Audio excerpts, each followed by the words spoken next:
Welcome to the Undisputed podcast. I'm your host, Joy Taylor. On today's show, are LeBron and the Cavs back in the driver's seat after tying up their series with the Pacers? Plus, Joel Klatt stops by to talk all the latest NFL draft buzz. And are Russell Westbrook and the Thunder not built for playoff success? Skip, Shannon, let's get to it.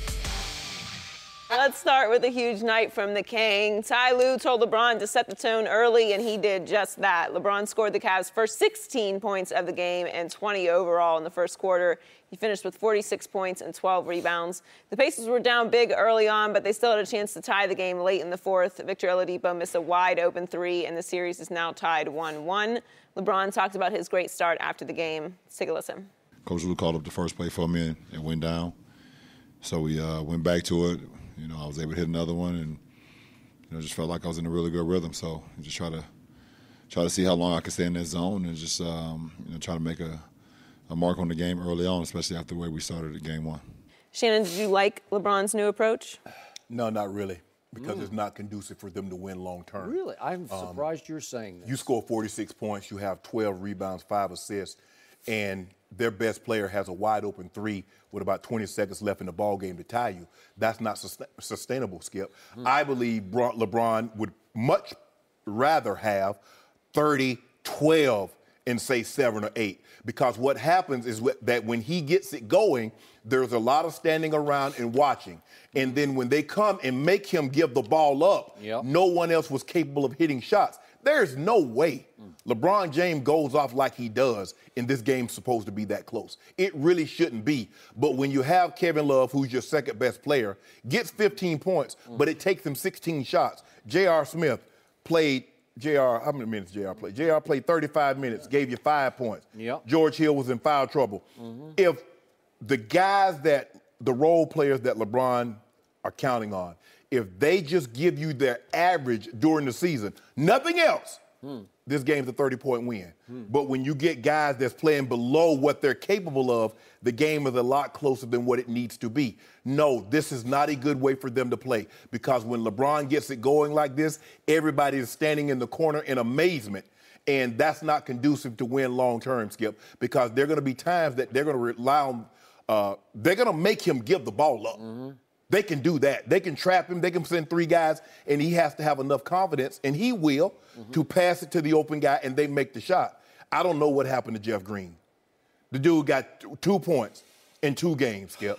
Rodney Hood, I don't know what happened to him, because he was knocking down shots. Now he can't knock down shots, turning the ball over at an alarming rate, and he's not playing D. So, no, I did not like – it was great to watch. To see him going, it just goes to show you, if he really wanted to, score like a bunch of other guys that are known for assassin. Oh, that killer mentality. Oh, he would just rip your heart out. LeBron says, if I really... Who are you talking about? This is my time. I don't know who you're talking about. I really don't. Are you talking about Durant or Michael Jordan? No, don't worry about it. Don't worry about it. I don't know. LeBron James says, if I really wanted to take this many shots in the playoffs, like someone else we know that wore the same number that I wear. That guy. Oh, that's what I can go get those buckets like that. We're talking about the real 23, not 35 at Golden State. But that's not who I am. Okay. LeBron James knows what makes him unique. If LeBron James scored 30 points a night, that doesn't make him unique, because there's a lot of guys. Wilt averaged 34 career. Jordan. What makes LeBron James so unique is the ability to not only score, but to rebound and also assist the basketball. That's what makes him unique. But no, I did not. I'm glad they won. LeBron was unbelievable. But Skip, you and I both know, moving forward, this can't happen. Well, help me out here. Yes. Shannon Sharp. Okay. Would you rather have Game 1 first quarter LeBron or Game 2 first quarter LeBron? Where do you fall in between those two? I would like to see LeBron have, say, 12 points and 5 or 6 assists in the first quarter. Because in Game 1, obviously, he played his worst first quarter of his playoff career. Yes. And tied for his worst playoff quarter ever in his career. Yes. And he didn't take a shot for, the first 10 minutes of that game, Game 1. And obviously they lost that first quarter 33-14, but they did win last night's first quarter 33-18, correct? Yes. So you would like a little bit of balance in between those two? Yes. Or would you prefer more the Game 1 first quarter game? Well, I don't like the fact that he had 20 and then you see a bunch of 2s and 3s up there. That's not good, Skip. It was interesting. And I must say, it was spectacular to watch. That was a tour de force by that guy. Yeah. That was a display. That was an exhibition of watch this. And LeBron made a pointed point after the game of, I didn't say I was going to be more aggressive. My coach said I was supposed to be more aggressive. And I think there was a little bit of,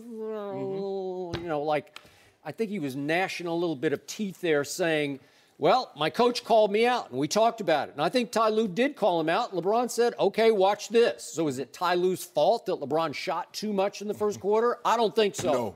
Because it was an amazing display to me of all LeBron. It was almost like Boston, Game 6. It was. It was. And when he gets it going, if he's making his threes on top of attacking, then you got nothing. no shot. You got nothing. And if he's making the Jordan-esque fallaways, which he made a couple, one a little lucky, but he was just no luck. Well, it bounced around No, about 5 times. don't do that. Don't do that, Skip. Well, it did. But he had it going. He was into his bag, as they say. That toolbox was It was a toolbox. He had it all wide open. Yeah. He just spilled it all over the Pacers. Quick point on that, though. Do you realize Nate McMillan, he's a wily head coach now. He's been around. Yeah. Remember, this is his 14th year as a head coach. Remember, he went Seattle, Portland, Pacers. Correct. Been around, knows a thing or two about a thing or two. So it shocked me, and again, because I was rooting against you because of our little 8-point bet, but I was like, what? Well, Nate, what are you doing? He put Bogdanovich on LeBron for most of the night. Bogdanovich? Yes. Now, Bogdanovich is 6'8", but he can't guard LeBron James. No one can. Okay, so I think Nate just basically said going into the game, I think he was anticipating that salvo from LeBron in the first quarter, and I think he was trying to tell his team, just weather the storm. For one thing, it's going to take a lot out of him, and it did. You saw him at the end of the first quarter. He was just dripping, man, because that took a lot of energy. It does. Right? Yeah. Okay, so Nate's saying, I'm just going to put Bogdanovich on him and say, just hang in there. Right. Just do the best you can. And they did not double him in the first quarter. It wasn't like they were running 3 guys at him. No.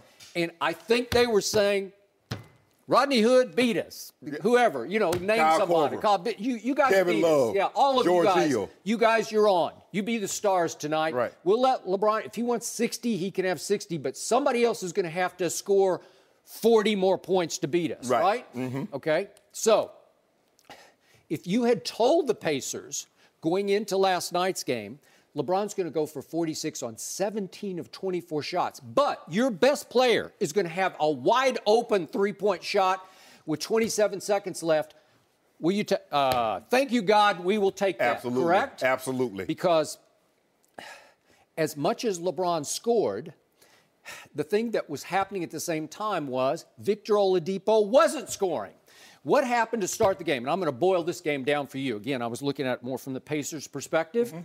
Game 1 was basically won because of Victor Oladipo. Yes. Game 2 was basically lost because of Victor Oladipo. So what happened in the first 1 minute of the game, Mr. Sharp? He picked up some quick fouls. We went bang, bang, 2 offensive fouls because it looked to me like Victor Oladipo, who said we plan to win Game 2 and said so convincingly, I think he's a little overamped. He was ultra aggressive. He was just a little over the top aggressive, and he pushed off on LeBron, and he runs into, I forget whoever. Korver, I think. Korver just ran over something. And it's like, well, Victor, what are you doing? So Nate yanks him after 102 of the game has transpired. 102, and he goes to the bench. Now, if I'm Nate McMillan, and I'm obviously not, when LeBron finally got it to 26-8 after scoring 18 of the first 26 points, I'm just saying, Victor, I'm sorry, you got to go back in. That was at the 4:34 mark of the first quarter. And instead, Nate said, nope, I'm going to sit him for the whole first quarter. So Victor Oladipo, easily their best player, played for 1 minute of the first quarter. So LeBron is going off, and it's going to end up 33-18, and Victor's not going to play more than the first minute. Mr. Sharp, then what happened when he came back in the second quarter? Here came Indiana. Right. Correct? So second quarter, the Pacers win at 28-25. The third quarter, the Pacers win at 21-16. The fourth quarter, the Pacers scored 30 points and won at 30-26. So suddenly they're creeping back into the game because LeBron couldn't keep up. the onslaught, although he got all the way to 46. But Victor Oladipo started to play pretty well. Yeah. And then in the third quarter, after I campaigned for it yesterday, guess what happened? LeBron James said, let me take Victor. And in the third quarter, he attempted to take Victor quite a bit for most of the third quarter. Yeah. And guess what I saw, Mr. Sharp? He couldn't cover him. No, he had a hard time. Yeah. Victor's just a little too quick for him. He is, and plus, it took so much out of him, Skip. That first quarter took a lot out of him. Because you have to understand, he's not getting his points as effortless as, say, a James Harden or as effortless as a Kevin Durant. He's a drive, he's a absorb contact guy getting to the bucket. So those bumps and bruises over the course of a game, and what makes it so much more difficult, Harden is not, they got Capella. Capella's basically going to get all the rebounds. They got Ariza. He's going to get a lot of the rebounds. And so LeBron knows LeBron can never have an off night, and they win a ball game, especially in the playoffs. That's a fact. Because we've seen guys, we're going to talk about James Harden, goes 2 for 18, and they win by 20.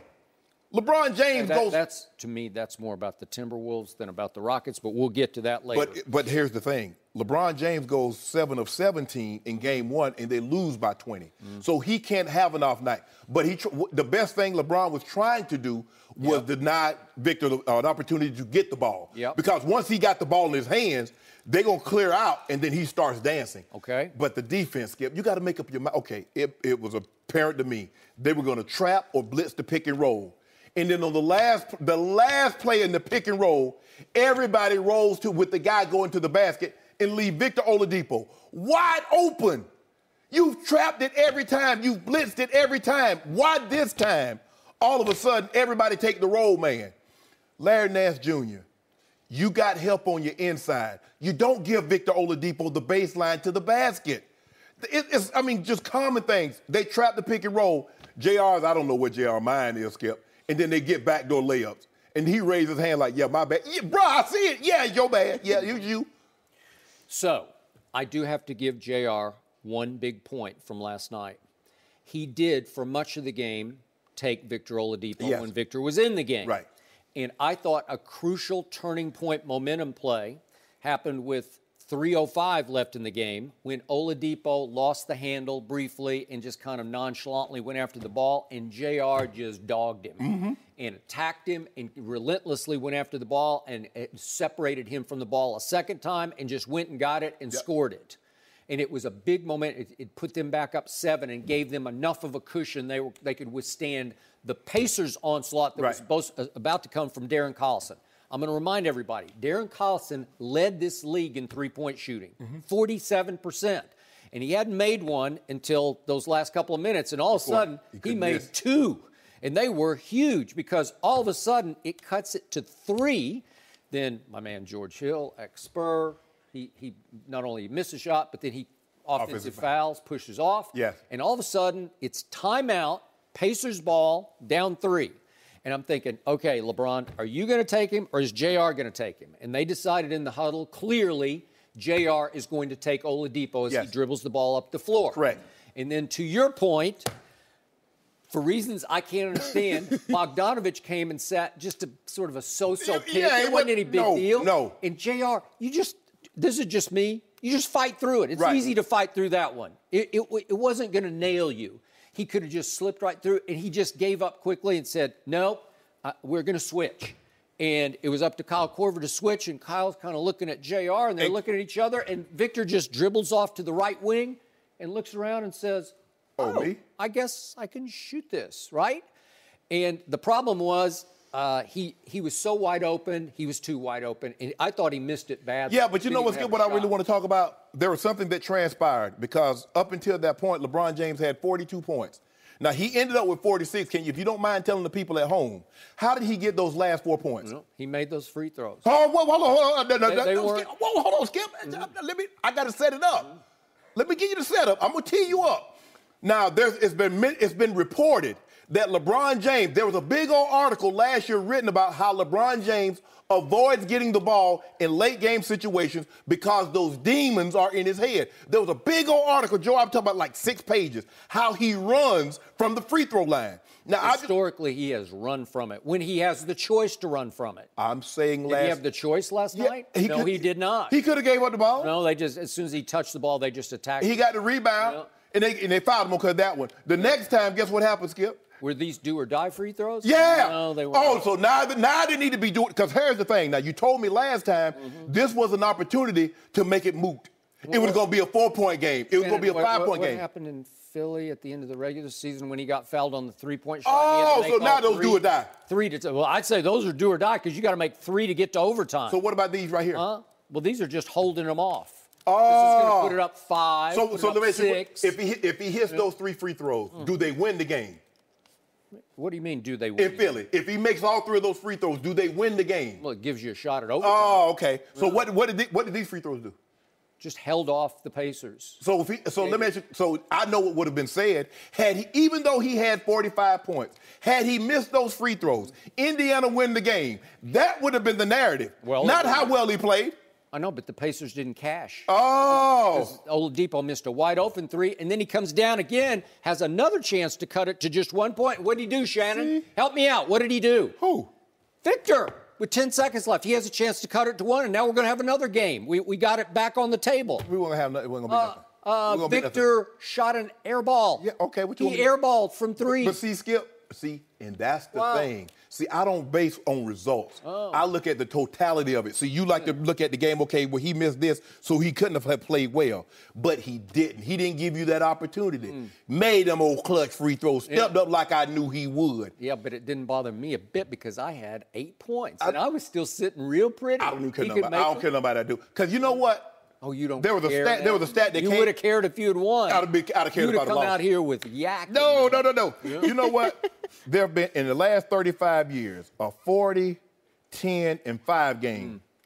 Skip, do you know that LeBron James has 10 such games? 40, 10, and 5. That's good. The next 2 closest players combined, Joy, they have a grand total of 8. One Shaquille O'Neal, and the other is arguably the greatest basketball player of all time. One Michael Jeffrey Jordan. So you mean to tell me, Skip, the greatest player of all times in the last 35 years has only had how many of those games? Wait, he only had 5 assists last night? 40, 10, that's my point. Thank you. I'm glad you... Wait, you called a triple-double last night. You almost called it by halftime. And this is my point. This is why I said, no, the way LeBron playing like this is not good because they will concede giving him 40, 50. You just can't give him 30 and let him have 15 assists because that means Rodney Hood. Because nobody else can create their own shot with the exception of Jordan Clarkson, who has not been playing well, I might add. But you and I both know this is not sustainable. And we're going to talk about it later, what Tyronn Lue said. What'd he say? LeBron doesn't have enough help. We're hearing it again. It's already back. The excuse is back. It would have been great. LeBron doesn't have enough help. LeBron says, you know what? And yet, I thought Tyronn Lue made the move of the night. He inserted JR and Kyle Korver. And I'll tell you big changes were coming. I thought they both played really well. I knew big changes was coming. Okay. You can't, Skip, you can't have a situation. Jeff Green scored 0 points. Okay, but Kyle Korver played. He gave 4 threes. Yes. I thought he shot it great. And there's a big clutch one in that corner. Okay. That short porch. Yeah. Knocked it down. Yeah. Don't do that, Skip. Like that one in game 2. Yeah, he missed it. He missed. But see, really mattered. But here's the thing, though, Skip. You don't know what a person would do under pressure until he's under pressure. Nobody knew. How many times had Michael Jordan taken that shot as a freshman in that kind of situation? He never had. He was a freshman.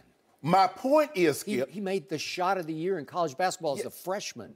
But, Skip. Was that a sign of things to come? I would say yes. That's my point.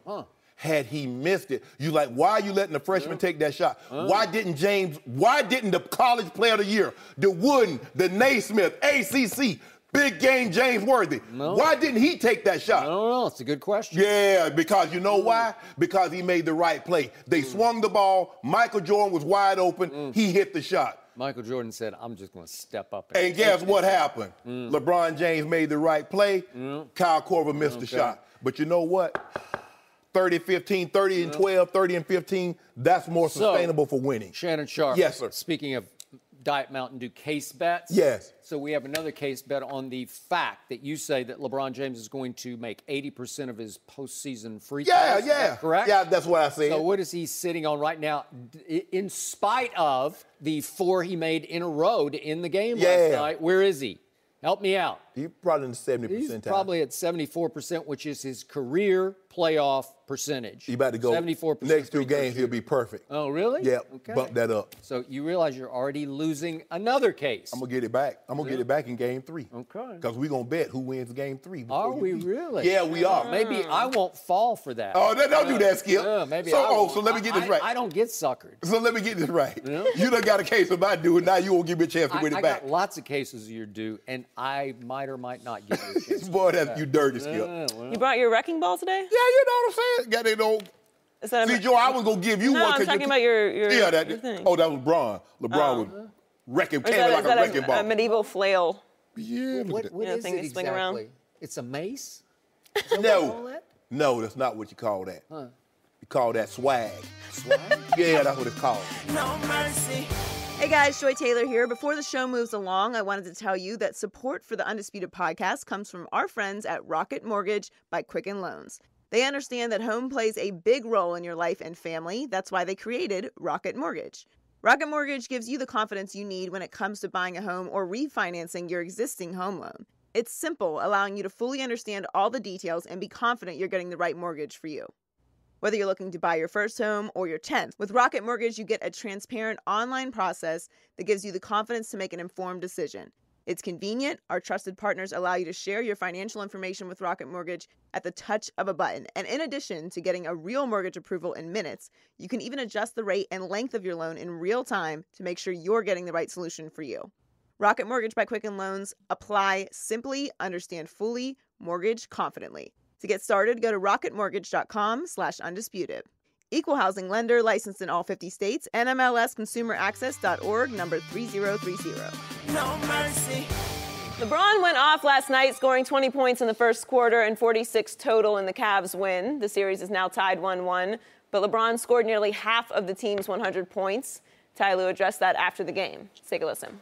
Do you need to see more out of Rodney and I need Clarkson? to see more out of a lot of guys. Yeah. I think they'll get more and more comfortable. But like I said before, just having LeBron and Caleb set the tone early, I think, would open it up for a lot of those guys. But they see what it takes. You know, if you want to be champions, if you want to, go back to the NBA Finals, teams are going to come after us. And we've had a lot of first-round tough matchups, the whole 4 years I've been here. So it hasn't been easy, and they have to understand that. And we just got to be ready to get into the fight. We're joined by Rob Parker. Welcome, Rob. Good morning. What's happening? Good morning. Rob, how much help does LeBron need? There's not enough help. There's just. So you for real? I'm for real. There's just not enough. This is what I've been talking about. When you had the parade after the trade deadline about all these guys, and he looked around. I would have shot 12 times in the first quarter if I looked around and Kyrie wasn't on the court, and I looked around and said, should I pass it to that dude over there, or should I just do it myself? So I get why LeBron is going to do. He's probably going to score 40 points a night in order to keep his team in the ball game. In contention to try to get to the finals, just to lose again. He'll do. Remember, in the finals, he had a triple-double. He had to score average a triple-double. 32, 10, and 10. Just for them to get swept in 5 games. But now he's going to have to. It was sweep a 5 games. No, a 5-game sweep. Now he's going to have to do what he's doing the whole way through. These guys, same thing. You think maybe he thought, maybe I shouldn't have got rid of Dwayne Wade so quickly. Dwayne Wade had 28 points the other night. I bet you he would feel better with Dwayne Wade as a guy who's been there, done that, even at his age, than Hood and Hill and Clarkson and Nance. These guys are not going to get you anywhere. They're nice role players, but where's his other guy? Mm-hmm. It ain't Love. Well, it should be. It ain't Korver. It's not. But it's not. So, Skip, be ready. Here we go with all the excuses again. You just gave them. LeBron doesn't have anybody. I'm just telling you. You just said he doesn't have But enough. he endorsed all of this. He was the one who didn't like the group that he had. He's the one who quit playing in December and stood around and didn't want to play, made the team look bad so that they had to panic. Oh, he made the team look bad. Yeah, he did. Did you see those guys? His plus-minus was awful. And all I'm saying is he would have been better off with some of those more experienced guys this time of the year than role players who have never been there, Shannon. This is what he signed up for. I don't want to hear any belly aching from LeBron. Go out there, score 40, 50 points a night, barely win 3 points to Indiana Pacers at home. Rob, you arguing against your own argument. No, I'm not. I'm just telling you that this is what he signed up for, so I don't want to hear it. You can't use the word excuse. You're saying he has legitimate excuse, reasons. but then said, I don't want to hear the excuse. But this is what we're going to hear. But I'm just saying this is what he signed up for when they made all those You're deals. saying he legitimately does not have enough help. I don't see it. They could say, you want these guys to do more. They're not going to. How about they do They their can't average? be better players than they How about we really get are. the average, Skip? How about we get the average? LeBron, how much help does LeBron need? More than he's getting. Skip, I'm going to tell you a true story. My grandfather gave my brother and I $1 to wash his truck. So I'm doing the times my brother, he's washing it. My grandfather comes out there and looks at it. He looks at the truck, he looks at us. He say, anything is better than nothing, but you two fellas are real close to nothing. My brother looks at me, I look at him, we utter to ourselves, oh, we nothing, huh? So anything is better than nothing, but this cash that he got, real close to nothing. Did your grandfather get his $2 back? No, he didn't get nothing back. Skip, Jeff Green was averaging 11 points a game this season. What is he averaging now? 1. Jordan Clarkson was averaging 12 since he got to Cleveland. What's he averaging now? 4. Rodney Hood was averaging 11 points since he arrived in Cleveland. He's averaging 7. Shannon. Kevin Love averaging 18 points a game. Now he's giving you 12 on 33% shooting. I don't need you to be great. Shannon. I just give you your average. Is this a regular season of meaningless games where you're playing these terrible teams that are below 500, or is this the playoffs now? It's the playoffs. Okay, so that's not going to be the same average. Most of those players are not going to average what they average during the regular season in meaningless games. Okay, It doesn't happen. How about LeBron? It doesn't happen. How about LeBron? LeBron's different. He's a great player. I'm talking about the average Joe. Average. Well, you Skip. Rob, you can't say they're average and then turn around and say, well, LeBron, I don't want to hear anything about it. You arguing against your argument. No, I'm not. All I'm saying You can't say my only. Skip just said, you said he has an excuse, but then in the same breath you said he can't use that as an excuse. But the idea that you're expecting, or Tyronn Lue is saying, he's expecting more from these guys. Not more. I don't. What more? Skip, I don't. Skip, you don't mean to tell me you can't expect more than 1 point for Jeff Green? Oh, come on. I don't mean 1 point. Okay. But they're not going to. So now to you, Shannon. Yes. Which team did you pick to win the NBA title this year? Cleveland. Because? LeBron, and I thought Kevin Love would be. Do you have excuses or no excuses? You're telling me they're not good enough to win the championship, but you picked them to win the championship. But you saw them play. I thought they would go. First of all, I thought Isaiah was healthy. Okay. I'm talking about going into the playoffs. Yeah, I still loved him. Yeah, I did. I still do. But I can't love what I'm seeing, Skip. It's just like what you saw with Russ. You know, Carmelo, Russ, and Paul George playing like that, they can't win. But if they play like the way you're capable, that's all we're asking. We're not asking Jeff Green to go to a 20-point night score. We're not asking JR to be a 15-point a night score. How about just give us what you've done since you've been in Cleveland? That's all we ask. I thought Kyle Korver and J.R. Smith played really big last night. Yeah. I thought LeBron did get a lot of help from J.R. those Smith two. defensively, he did some stuff. He did a lot defensively.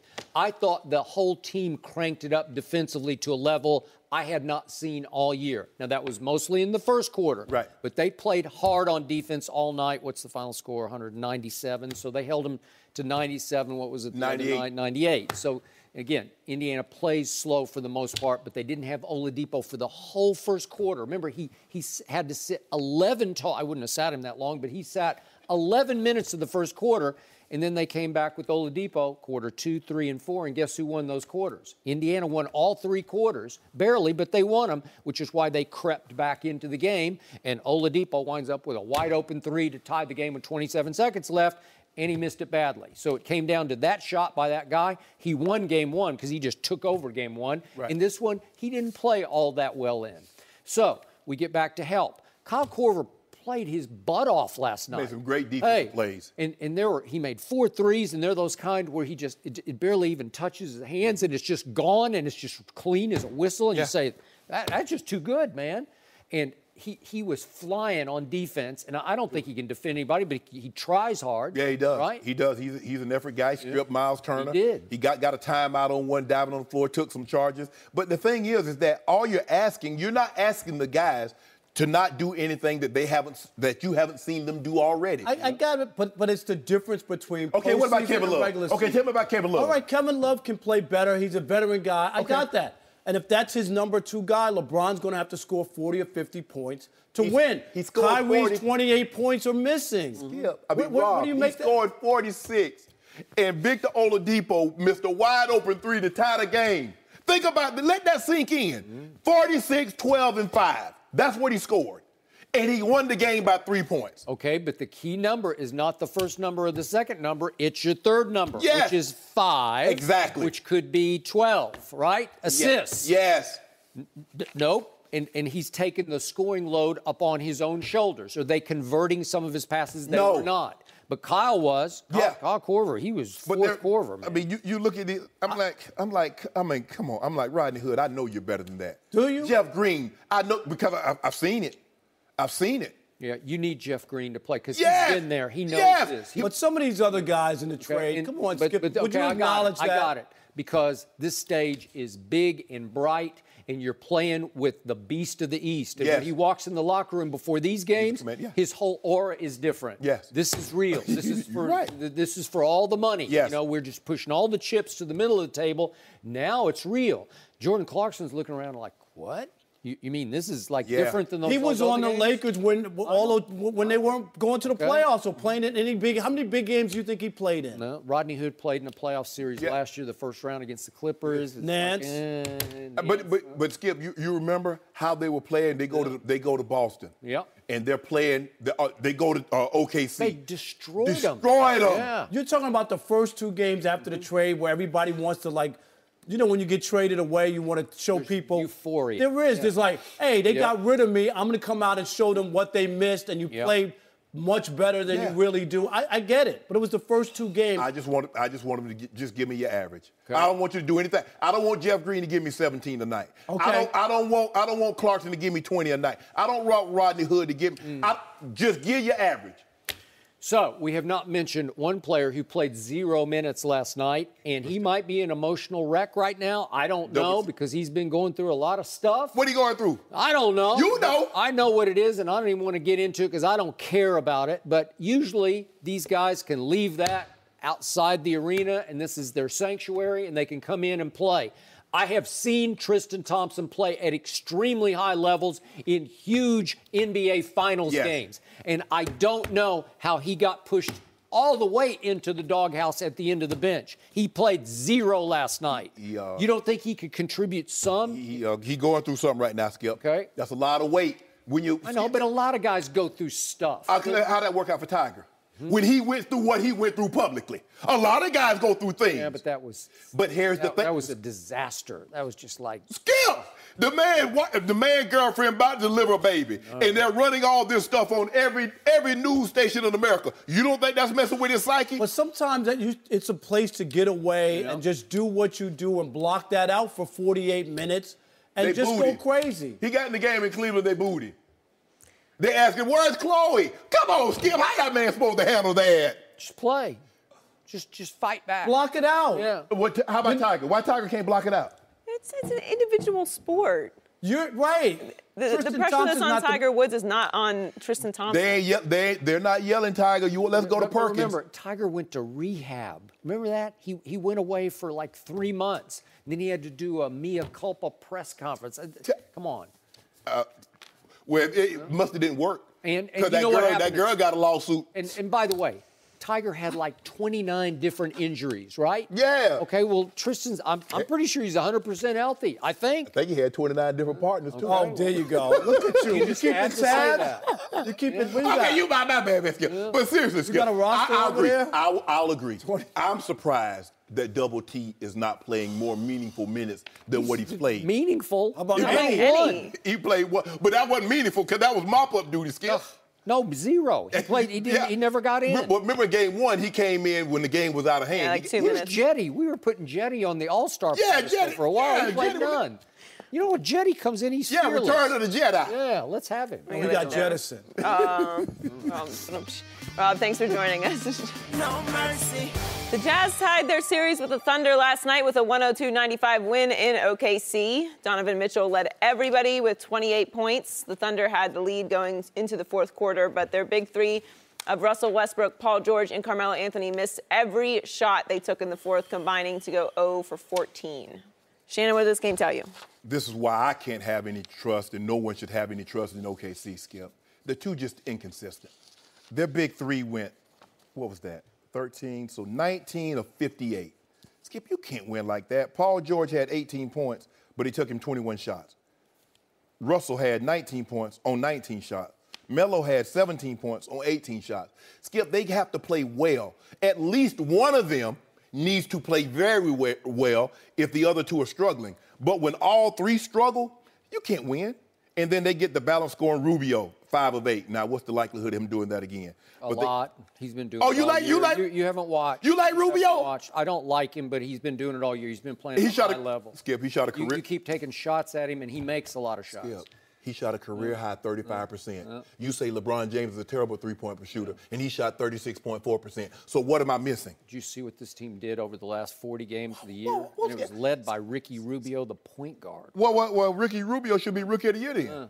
Because you keep telling me Donovan Mitchell that guy, and now all of a sudden Ricky Rubio's the guy. No, he runs the show, and he makes shots. He's been playing really well. Oh, well, I missed that part that Donovan Mitchell going 13 points in the fourth quarter, outscoring the big three by himself. But okay, I digress. You say that's the reason why, so be it. But Derek Favors did not show up in game 1. He showed up huge in game 2. Ricky Rubio was awful shooting the basketball in game 1. He played a consistent ball game in game 2. When you get that kind of balanced scoring and OKC is going to do this, Skip, you know you and okay, granted, Utah played well over the last 40 games. That's, you supposed to beat Houston Rockets like this? You're going to beat Golden State like this? No, come on, Skip. You know better than that. They've been inconsistent all year long. There's a reason why they win 10 out of 12, and then they'll lose 12 out of 16. Yep. There's a reason why. The inconsistency is that what I see. Big Steven Adams fouled out last night, but only 9 points, 7 rebounds. That's not good enough. That's not good enough. And look, Russell is, he plays hard. What them shooting numbers tell you, Skip? Yep. Tell me when you're finished. I'm done. Not once this year was I as disappointed in the Thunder as I was last night, Wow. but only in the fourth quarter. This team has played up and down to levels of competition, but when it plays up, it really plays up. It can play up to Golden State. It wiped out Golden State twice. It beat Houston. I can go on and on. They had games in which they went to Cleveland. I know LeBron was struggling at that point, and they'll throw 148 at you. Which is the season high for the year, I think. It was. Scored. They went on a 19-0 run in the third quarter, and they look like a potential NBA champ. Yes. And then they took their foot a little bit off the gas late in the third quarter, and then this thing happened. And the new sidekick, the new Victor Oladipo, who I've said is a little better as a sidekick than Victor Oladipo, George Paul. And I'm going to call him George Paul. Man, the man just dropped 36 2 days ago, Skip. But he turned back into George Paul last night because at the end of the third quarter and through the fourth quarter, do you realize he missed his last 9 3-point shots? He went 0 for 9, late third, all the way through the fourth. Help me out. What's going to happen, Shannon? You're going to lose. If your second best player goes 0 for 9? How you going to lose? Which brings me to the third best player. I have defended Carmelo Anthony for years on national television because he can score the basketball, as you know. Yeah, absolutely. And I've also defended him because I have witnessed Carmelo Anthony make a lot of big, what I would call clutch shots. Yeah. Not for big moments for great teams. Not a whole lot of playoff moments, but in the regular season. He will make big shots. Absolutely. And last night down the stretch, Russell Westbrook made 3 big mistakes. He said, "Here, Melo, you do it." And he gave him the ball 3 times in late game situations. And if we could see him in a row, these are all passes from Russ to Melo. Here's the first one on a trail, and he goes up and he clangs it. And now we're getting late in the game, and here it comes, and swing. Oh, Russ kicked it right over to Melo, and it clanged off the back iron. And this is the killer. This is one to cut it to a 1-point game, and way short. And that was the one, look at Russell slam the ball on the baseline and then throw it to the official out at the top of the circle.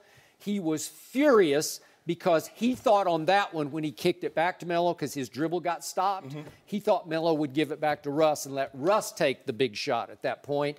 So there are 3 straight shots where clutch Melo was extremely unclutch. And those are 3 shots that get you to within 1 point. So to me, Russ had 4 assists in the fourth quarter, and guess who had 3 of them? Steven Adams. He has a real good rapport with Steven Adams. As you know, the reason Russ can average a triple-double in large part is he has good rapport with that big guy. He gets 4 a night to Steven Adams. Just leave it for him. Drop it off to him. And Steven Adams, as you know, is a highly skilled 7-foot man, and he's going to make shots around the rim. Correct. Steven Adams, as you point out, fouled out with 2:48 left, and I think that just pretty much ended the Oklahoma City Thunder as we knew and loved them in this game. I'm not talking about for the series. But they missed 12 of their last 13 three-point shots.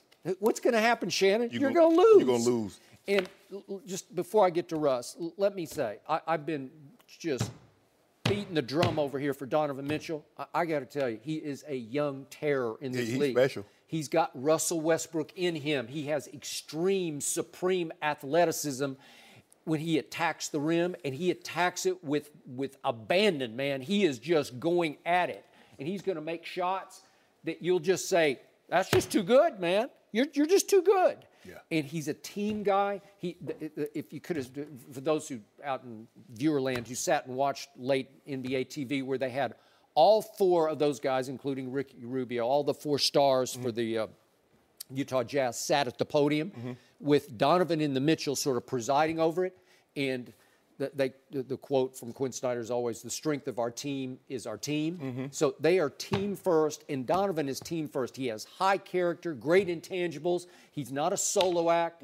He believes in his brothers, and it was a joy to watch him play, even though, obviously, I was rooting for the Thunder. But as you point out, he didn't make a three-point shot. He went 0 for 7 from 3, but did he not take over the fourth quarter? Yeah, he did. When the Thunder said, we don't want it, Donovan said, okay, I'll take it. Skip, when the home team, Utah had been winning basically the entire game because they started the game with a 9-0 run. They did. And then here come OKC to match it with their own 9-0 run. And then 19-0. And then PG hit a 3, got a 4-point play.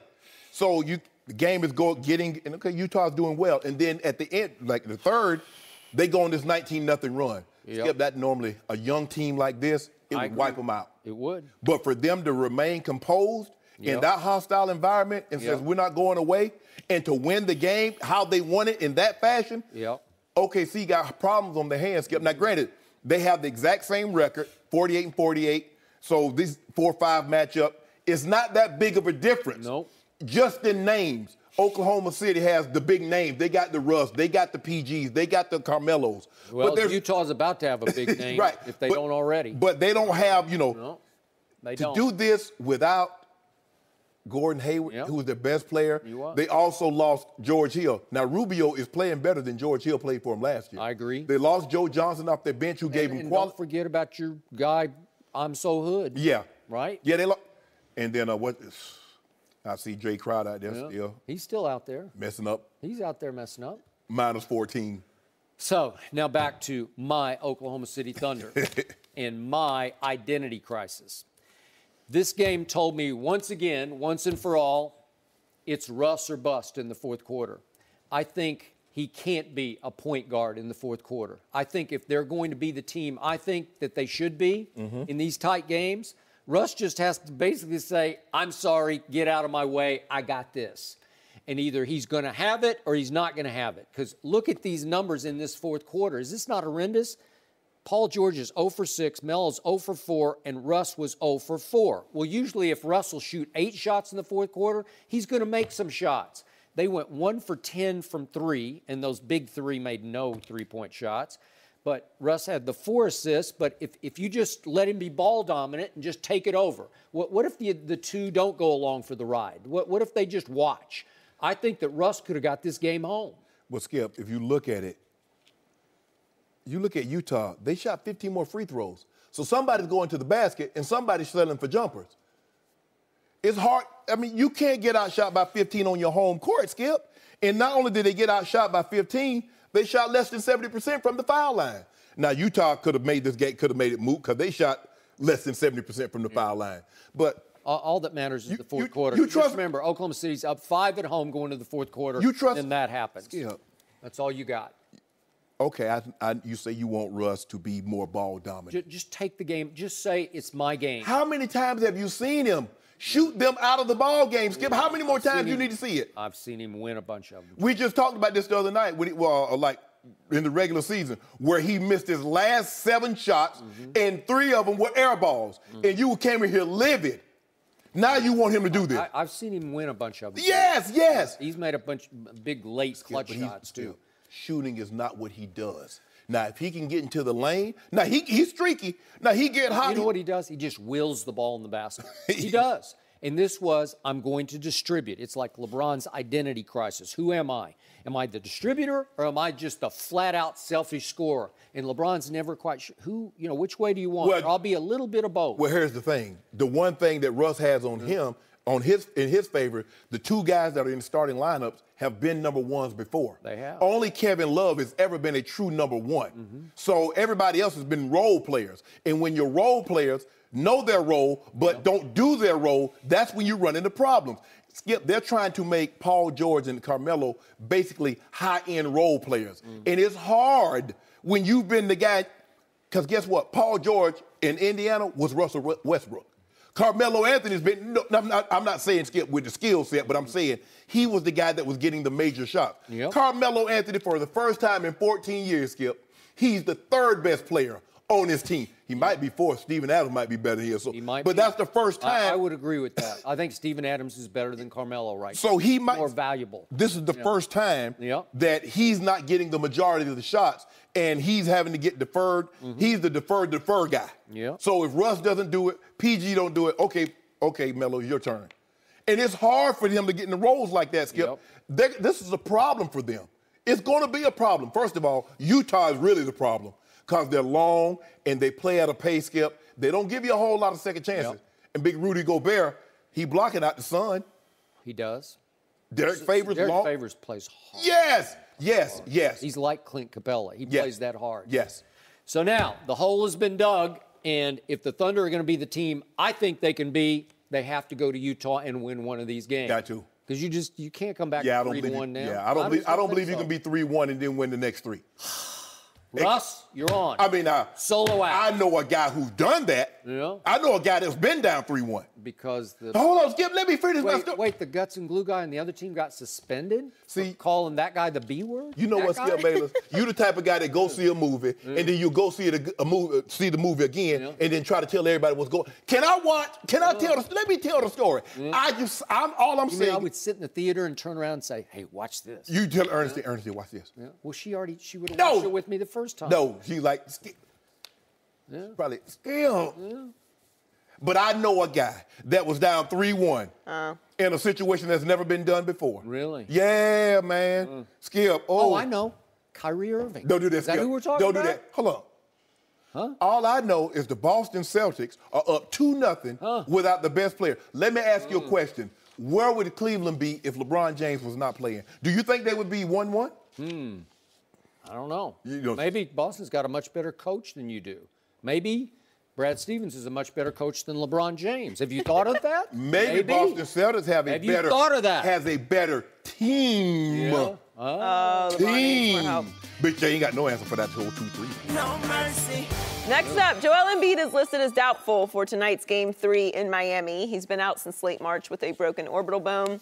And after the Game 2 loss, he posted on Instagram that he was sick and tired of being babied. Sixers coach Brett Brown said Embiid did some contact work at practice Tuesday and passed the eye test. Shannon, what's going on here? What's going on is that the Sixers are being cautious. But as I look back at it, Skip, I don't think they're being overly cautious. Joel Embiid is one day past. He had the surgery, Skip, on March 31st. Here we are, April 19th, April 20th? Yep. April 19th. So basically about 3 weeks. One day over 3 weeks. Yep. Skip, I had this very injury. Let me give you a little context. Skip, when I went to the surgeon, and he was the eye surgeon that was going to perform my surgery, he explained it to me like this. He said, Shannon, it was like you were in a bar fight, and a guy kicked you directly in the eye with his boot. I had a complete blowout of the orbital wall. So in other words, your eye sits... Point to the orbital. It's up under here. It's the bone below your eye. Right. It's. Would you call it your cheekbone? I guess it's no, part of your cheekbone. It's part of your cheek, but it's your eye. This is your eyeball, and it sits on the floor, just like this. Yeah, it's below your eye. I had a complete blowout. Yeah. So they had to go in through the roof of my mouth, put a plate in. My eye sits on that now. So that's what he's done. Now I missed the last 3 weeks, Skip. Didn't play. So he's one day past 3 weeks. Now I ended up playing in the Pro Bowl, but that was a total of 7 weeks. Okay. If you look at this, Skip, and the way they've handled this man's injuries, there's a great chance, there's a 90% chance he does not play in round 1. There's a great chance that that's the way it's going to be.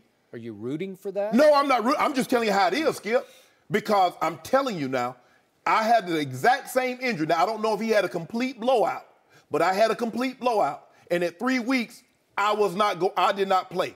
He's one day past 3 weeks. So the likelihood of him playing in Game 3 or Game 4 is very, very minimal. So 2 days ago, what did Joel Embiid post after the second game loss to your Miami Heat? What did he post? He's bleeping tired of being babied. Babied. I'm being babied. I'm ready to play. I can play. I'm healthy enough to play. I'll wear a mask. I'm being babied. And I don't get it because it feels to me like he's being babied. It feels to me like we're still trusting the process in Philadelphia, and the process says long-term, not short-term. Yes. The process is saying, let's focus on next year and the next year and the next year instead of the next game, which is obviously a Game 3 at the Heat that's going to be 50-50. Probably you have to give the edge to the Heat in that game, right? Skip, let me ask you this, though.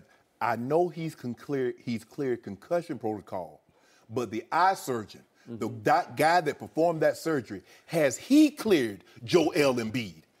Is it an eye surgeon? I don't know. Do you remember, was your guy an eye surgeon? Yes. You sure? Yes. Because this is just a facial bone. It's not inner eye now. It's not your retina or your cornea.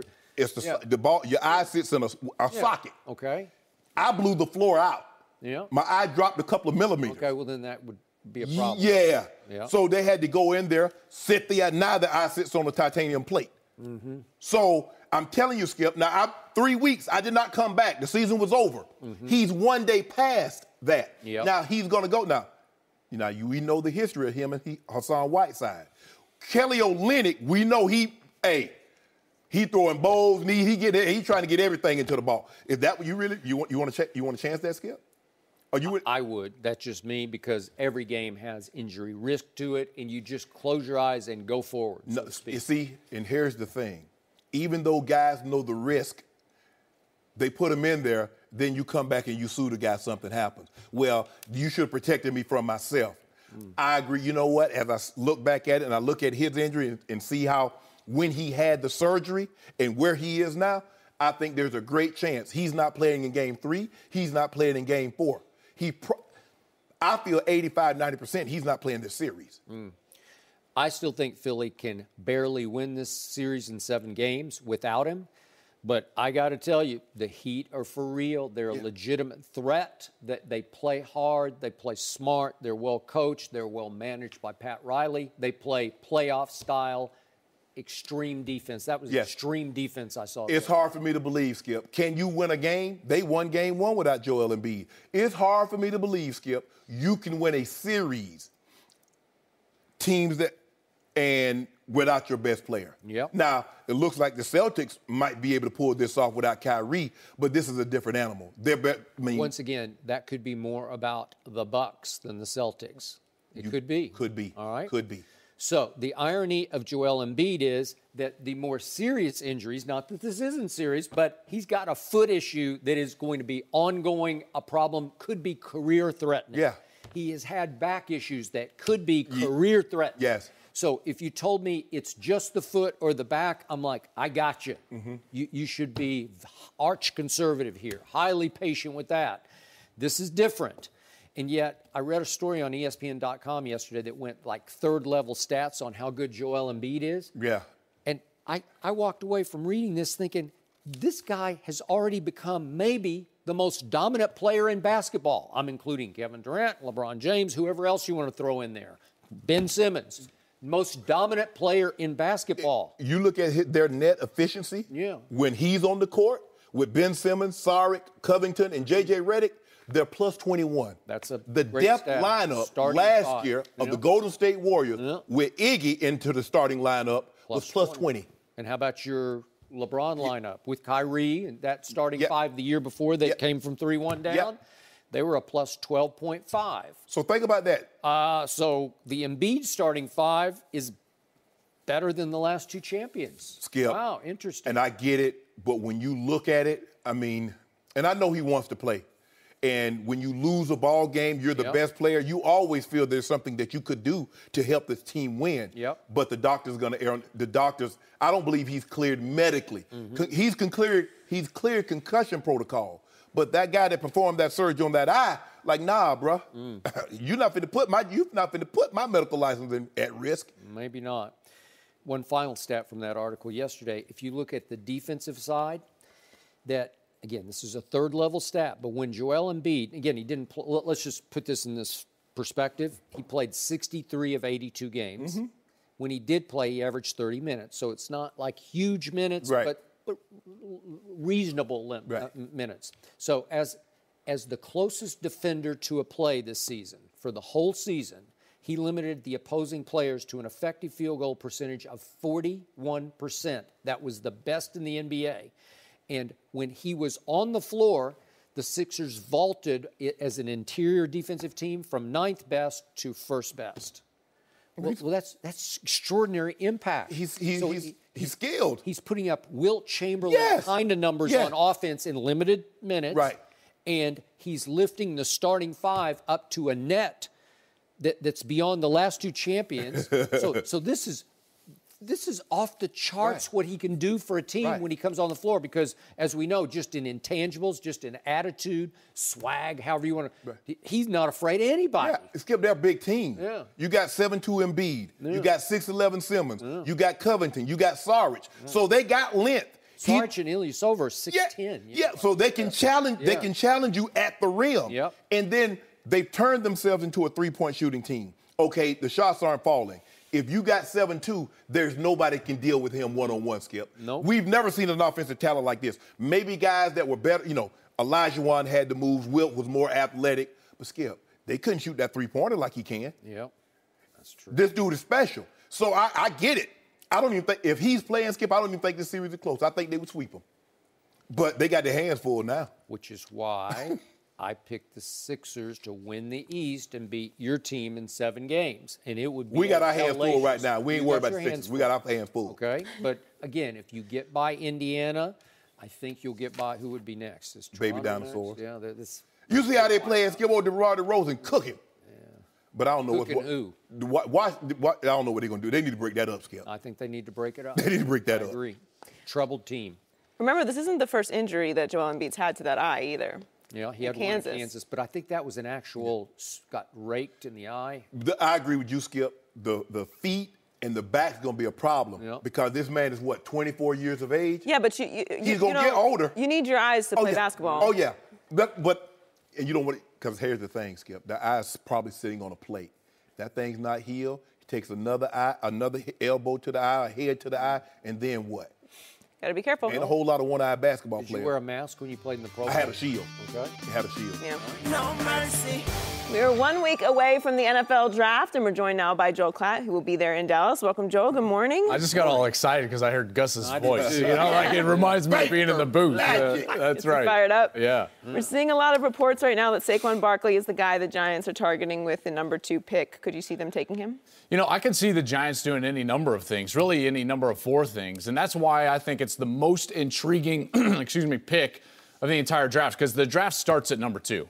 I think they could go pass rusher with Bradley Chubb. I think they could go with a quarterback. They could trade the pick, or they could take the most dynamic offensive threat in the draft, Saquon Barkley. Are you 100% sure Sam Darnold to Cleveland? Are you booking I'm that? 100% that Cleveland takes a quarterback. Okay. So regardless of which one they take, Josh Allen or Sam Darnold, I think that the draft starts at 2. Because all the dominoes fall after the Giants select. Now, if Cleveland takes Sam Darnold, I think that Saquon Barkley should be the pick for the Giants because Eli Manning's 37 years old.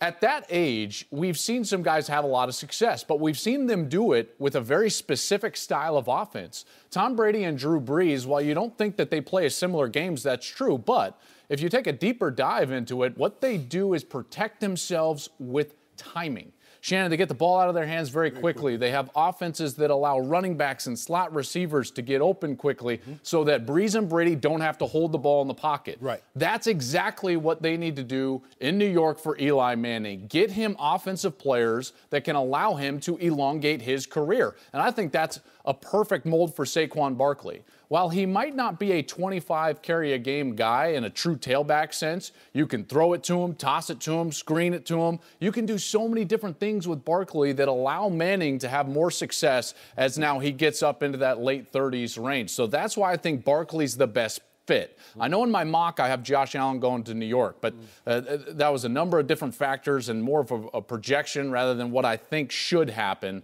What should happen is Barkley to the Giants because of the Manning factor. Remember now, this guy is the most dynamic offensive threat, and it's because you can get him the ball in a multitude of different ways. Guys, that's what Manning needs. Okay. Me personally, I think Eli is closer to the end, and they should take a quarterback. That's just me personally. I don't know what film the Giants watched, but did they see Eli last year? Skip, they set him down for a reason. Yeah, the ownership demanded that. That's not Ben McAdoo's call. They put it on Ben McAdoo. Obviously, he lost key targets and Yes. they couldn't protect him, but go ahead. Yes, but if you're not going to take a quarterback, it would be hard-pressed to pass on Saquon Barkley. 2 years ago, they were 29th in rushing. Last year, they were 26th. Skip, that's not good enough. Eli is not one of these guys. I don't believe at this juncture of his career, he can carry you with his arm like he once could. Remember, Drew Brees sat on our stage in Houston and said, we need to get that running game back. He was throwing for 5,000, 4,800 yards, wasn't sniffing the playoffs. He get those running backs like he had last year, Ingram and Kamara, and all of a sudden, Drew Brees looked like the Drew Brees of old. But Kamara just fell out of the sky. Right? And Right Mark in his Ingram, lap. right. Yeah. And so maybe that's what they need to get back to, take some of that pressure because Tom Brady's still Tom Brady. Yep. Eli Manning does not look like Tom Brady at 37. He does not look like Drew Brees at 37. But some of that is offensive system. Yes. They're sitting in the pocket, waiting for Odell Beckham down the field, and that leads to hits. But they addressed Nate Solder. They got a left tackle. Deal. They traded away JPP, so they got to. So more Eric we're going to see. Yep. But I believe if they don't take a quarterback, I would personally think they should take a quarterback, get ready to move forward from Eli Manning in a year or two. Who do you think best fits them quarterback-wise? I actually think Cleveland Rosen. taken? I think Cleveland takes Darnold, and I think Rosen probably fits best with New York. His personality that fits in New York. I don't think it turns people Josh off Allen. there. I think Josh Allen would fit better. For the simple fact, it's a big city. He's from and played in Wyoming, Skip, but his personality. I think he just seems like an even keel demeanor guy. Rosen, some of the things that you've been hearing, I don't know. His his former head coach didn't give him a glowing endorsement. Yeah. He might have just been protecting him from Cleveland, though. Okay. You never know. I'm going to say what I've been saying from the start about this draft. I don't love it. I just don't love it. Some drafts just aren't very good, and you look back 5 years later and you say, yeah. You sound like Sean Payton. I do. I brought his quote out here today because I'm not just talking about the quarterbacks either. I'm talking about the whole draft. I'm talking about Saquon. Let's do Saquon first. It scared me last year in his 2 biggest tests. He goes to Ohio State, and then he goes to Michigan State. And he looks pedestrian to me. Mm-hmm. He looked like just another back. We've had him on the show. Did you cross his path? I can't remember. I've met Saquon seveable times. Unbelievable He's kid. Unbelievable high character. I don't know if you could. I saw quotes last night. Everybody's calling him a Boy Scout. He is the highest quality. You can trust him. However good he can be, he will be for you. No doubt. I'm just not sure because I look at those 2 games at Ohio State. He ran the opening kickoff back, so you got that. If you want him as a kick returner, you might have some. No, you're not going to use him in that. Well, I know. That's what I'm saying. But he goes 22 for 44 against Ohio State. It's just not good enough. And then at Michigan State, 14 for 63. He caught 4 balls in the first game, 3 balls in the second game. And then I look back, and I keep saying, Ezekiel Elliott, you want to talk special? You could see explosive special in college. Those 3 straight games at the end of his sophomore year. Remember the Big Ten championship game against Wisconsin, Alabama national semifinal, Oregon national final. He goes for 220, 230, and 246. It's special. It's where you're saying that is transcendent. Mm-hmm. We don't see that very often kind of production at the college level. And we all know running backs will translate. Mm-hmm. When they can run it in college, especially in a big league against high-level competition, they will be able to run it in pro football.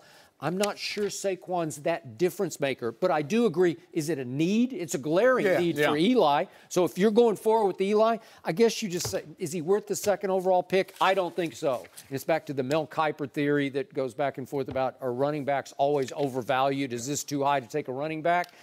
I would say it is. If you just convince me that we're going with Eli, we got to have a running back. He's the best running back in the draft, so we're just going to waste or spend the 2nd pick in the draft on him. Okay, God bless you.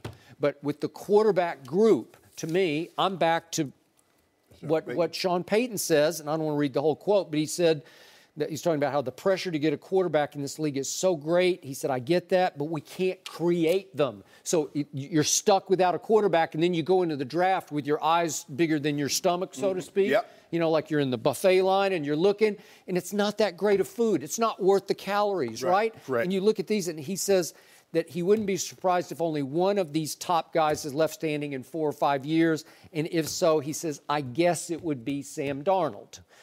Now we're to which of those quarterbacks do you love the most or the least, because I'm not sure they're worth. So you're going back and forth. I don't like Josh Rosen. I don't like his intangibles. I wouldn't like him in New York. I think the New York media would eat him alive. Mm-hmm. But I'm with Shannon about this. There is a glaring need at quarterback with the Giants. Yeah. I saw erosion in Eli. I just saw erosion. I saw production drop off. I did not see a Tom Brady going toward age 40 where he's going to be playing at that high. He beat Tom Brady twice in Super Bowls. I can't take that away. But that's about all. And I'm not sure about if this new regime is really – are they going to bet the house on Eli going forward? That's when you get into the quarterback situation. Because, listen, one or both of those New York teams are going to take a quarterback.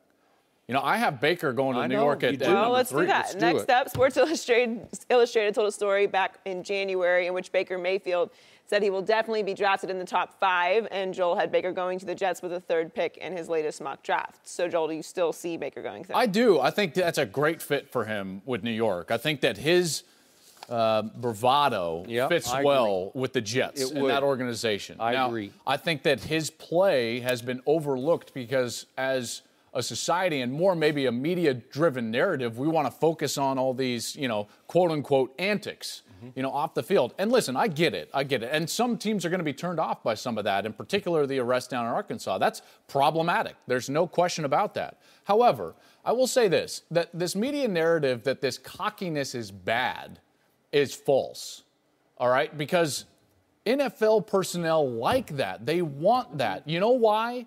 Every game, not every single game, but most every game comes down to what, Shannon? One possession. Yep. It's a one-possession game in the 4th quarter. And to be cheesy and borrow a movie line from A Few Good Men, he's like Nathan Jessup. You want me on that wall, you need me on the wall. You want the cockiness in the huddle. You want it in the pocket. If you're a tight end, a running back, an offensive lineman, you want the guy that believes that at all costs, we're getting to the end zone. I don't really care what's going on, and that's what Mayfield has. It's that intangible that I think makes him so special, and why the NFL personnel that I talk to are much higher on Mayfield than the media personnel that are evaluating this draft on the periphery. That's why I think he's a good fit in New York. Heck, I think he might even be a good fit for either New York team, but I think Mayfield is a guy that will get selected in the top 5, and outside of Darnold has the least bust factor of on-field playing ability. I think he's a really quality player. I like emotion, but I just like a controlled emotion. And I don't got to mind the cockiness, but some of the childish stuff, the crotch grabbing and all the others, we can do without that. Now, here's the thing. Now, you can ignore the check engine light as long as you want to. These red flags are there, Skip. Yeah, they're there. I don't disagree. And I don't care how we try to dress it up and say, well, he was this and he was that. They're there. Mm-hmm. And so at some point in time, there were red flags with some other guys. It's like, oh, no, come on, man. He gonna grow up. Once we, get him out of the situation, he got to go to school. He gonna be a professional, and they'll tell you everything you want to hear. But they're there. Now you can choose to ignore them if you want to, but that's gonna weigh heavily. Now his height, I want this. You can't take anything away from his college career. No. When you play big-time football like he did in a big-time conference. This is the highest level of production over the last 2 years. So it's going to be interesting to see. Yep. How many snaps did you think in his career at Oklahoma he took from under center? Very small percentage, under 5% of his snaps. They took a few from short yardage situations. He certainly looks uncomfortable under center. But remember now, the NFL is now more 75% in the shotgun. So it's not as big of a deal as it was 10 years ago. So it's going to be very interesting. But, Skip, for me, I think it's probably more likely he'll be slightly outside of the top 5 than in the top 5. And he flat out says, I will not last past 5, says Baker Mayfield.